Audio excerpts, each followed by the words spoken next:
Oferecimento Deva Iveco, sempre ao seu lado.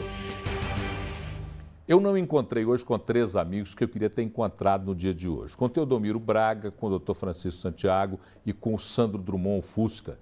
Porque esses 3 americanos devem estar hoje em estado de graça. O América ontem foi à Arena Pernambuco, pegou o Náutico que vinha de vitória e humilhou, arrasou. Põe os gols aí. América 4, Náutico 1. Olha lá que lição de futebol que o América deu. Que maravilha! E está aí o América se superando depois dos 21 pontos que viraram 6 pontos. O América está se superando. Paulo Roberto Prestes está aqui comigo. Paulo Roberto dispensa comentário. Um lateralzaço no futebol, um baita comentarista esportivo e que nos dá o prazer de estar aqui no Redação BH News.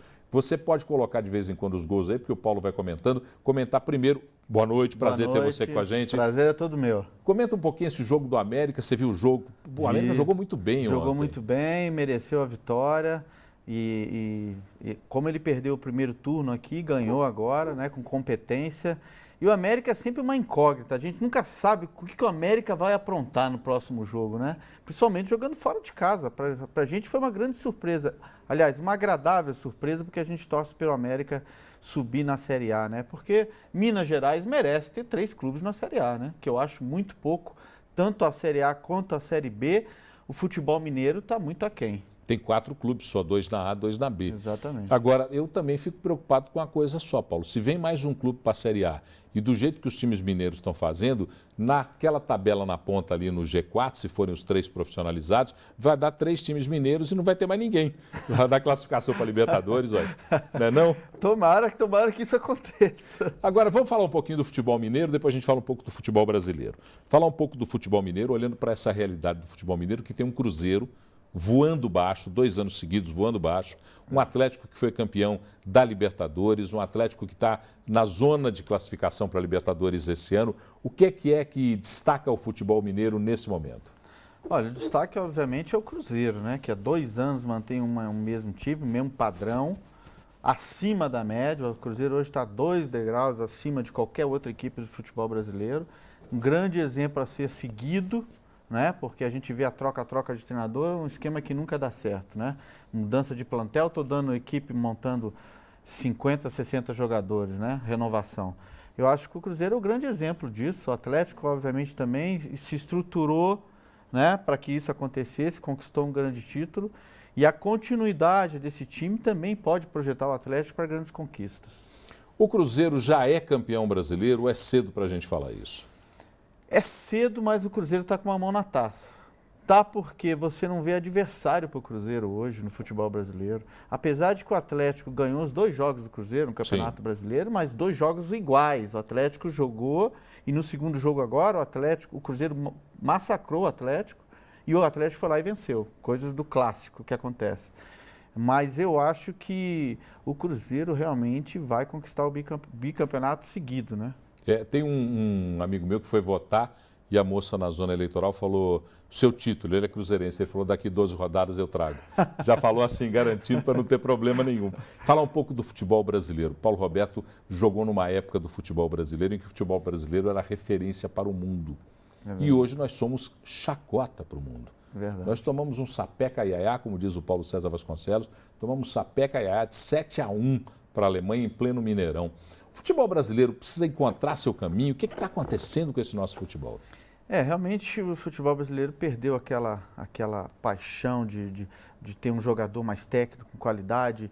Desde que o futebol brasileiro começou a copiar o futebol europeu, né, não se estruturou adequadamente. Você vê que quem tem estrutura hoje no futebol brasileiro é o Atlético, Cruzeiro, o Internacional e o Grêmio. E as 4 equipes que estão na ponta. Quer dizer, para você manter uma estrutura de futebol europeu, você tem que estruturar. Com centro de treinamento, com capacidade, com lado financeiro, você equilibrar tudo, para que você consiga manter uma equipe igual o Cruzeiro está fazendo 2 anos seguidos. Eu acho que ainda falta aí um profissionalismo, tanto da parte de direção de clube, né, quanto na parte estrutural dos clubes. Tem 2 ex-jogadores que escrevem colunas, o Tostão e o Paulo César Caju. São estilos completamente diferentes. O Tostão é um estilo mais direto, mais clássico, e o Paulo César Caju um estilo mais brincalhão, mais irônico. E hoje, na coluna do Paulo César Caju, no Globo do Rio de Janeiro, ele escreve uma coisa muito interessante. Ele fala, Dunga, Gilmar, não convoquem o Ganso, porque o Ganso é um jogador de futebol que encanta. Ele vai contrariar todos esses pernas de pau que estão por aí. Você acha que está faltando o jogador de talento no futebol brasileiro? Falta sim. Eu acho que o Ganso, né, desde quando ele voltou para o São Paulo, especificamente ele que a gente citou, é um jogador de muita qualidade, jogador que se tiver motivado, ele pode dar faz a diferença. Né? Eu acho que o Dunga, eu acho que está tentando mudar esse perfil dele, da última vez que ele esteve na seleção, que só convocava brucutu, levava 8, 10 volantes todo jogo, e agora parece que ele mudou. Tanto é que a seleção está jogando sem um centroavante fixo, né? Jogando mais com jogadores de qualidade da parte técnica. Porque hoje a posse de bola dentro do futebol faz a diferença. Você faz o adversário correr e você não se cansa. Então, como o futebol brasileiro ainda tem jogadores técnicos, eu acho que se o Dunga conseguir colocar isso na seleção brasileira, determinar que a parte técnica é superior à parte física, eu acho que a seleção ganha com isso. O trabalho que é feito na base do futebol brasileiro, ele privilegia o jogador de força ou está privilegiando o jogador de talento? Porque o que a gente vê é muito jogador de força aparecendo e pouco jogador de talento. O erro está na base? O erro, eu acredito que estava na base, há 3 anos atrás. Porque eu me lembro, porque você chegava na base, você só via brucutu, como você falou, o jogador é muito fraquinho. O Bernard foi um grande exemplo do Atlético. O Bernard foi mandado embora do Atlético 3, 4 vezes. Né? Emprestava ele para o time do interior, coitado, não sabia, mas nem estava até para desistir. E aí o grande exemplo veio com ele, veio com o Neymar, veio com outros jogadores que são franzinos e de muita técnica e que fazem a diferença. Então hoje, na base dos grandes clubes, já há essa preocupação. O jogador é baixinho, é franzino, mas tem potência, tem habilidade, tem técnica, tem velocidade.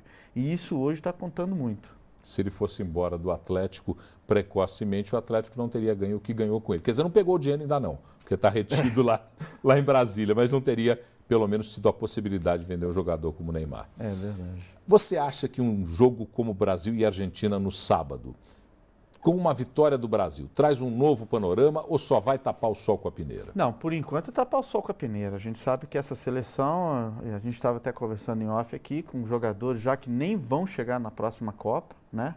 O Dunga ainda está misturando as coisas, talvez para ganhar um pouco de experiência num tipo de jogo desse, né? Porque o futebol brasileiro, infelizmente, é imediatismo. Imediatismo, o treinador perdeu 3, já sai fora. Então há essa preocupação do treinador brasileiro, de que ele tem que vencer sempre todos os jogos e não há um projeto para frente. E a gente sabe que isso acontece também na seleção. Se o Dunga perder 3, 4 jogos, ele perde o cargo.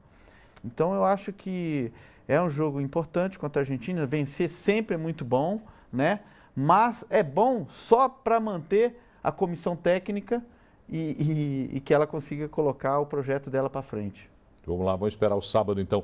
Paulo Roberto Prestes, muito obrigado pela sua presença aqui. Eu que agradeço. É um prazer recebê-lo aqui, passando aqui pela rádio, dar uma passadinha aqui para conversar com a gente. Eu que agradeço. Obrigado. Eu vou dar um pulinho ali para conversar com a Fernandinha Gontijo, que ela já está até com uma taça aqui. Eu achei que ela fosse trazer uma taça de vinho para mim aqui. A taça. Mas não, só trouxe a taça, o vinho não.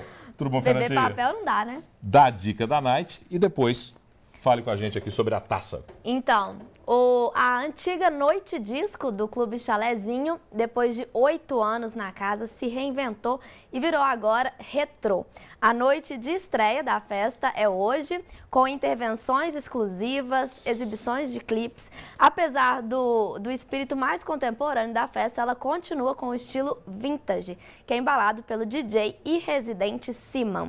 A casa abre às 8 horas da noite, vai até às 11 horas e a entrada custa R$ 29,00 o feminino e R$ 39,00 o masculino. Olha, trintinha e quarentinha não vai para uma festa boa. Uma festa boa? Pode. E o que é que nós temos aqui nessa taça? Olha, agora a gente vai fazer o sorteio ao vivo do par de ingressos para o show do Oswaldo Montenegro, que acontece quinta-feira. Você não quer tirar, não? Não, a responsabilidade é sua. Você que anunciou, você tira. Pode tirar. Então vamos lá. Vamos lá, vamos tirar. Pô, joga pro alto. Joga. Depois eles limpam o estúdio, não tem problema não. Aí. Pega lá quem vai ganhar o par de ingressos para o show de Oswaldo Montenegro, tá aí. Vamos ver quem levou.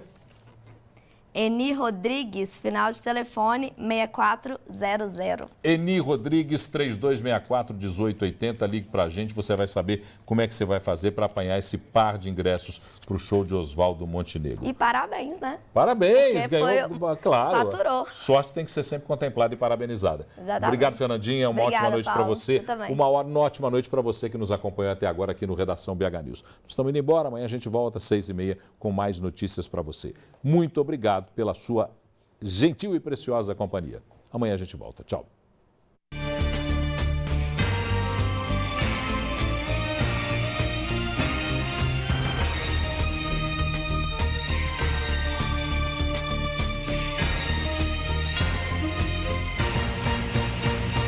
Oferecimento Deva Iveco, sempre ao seu lado.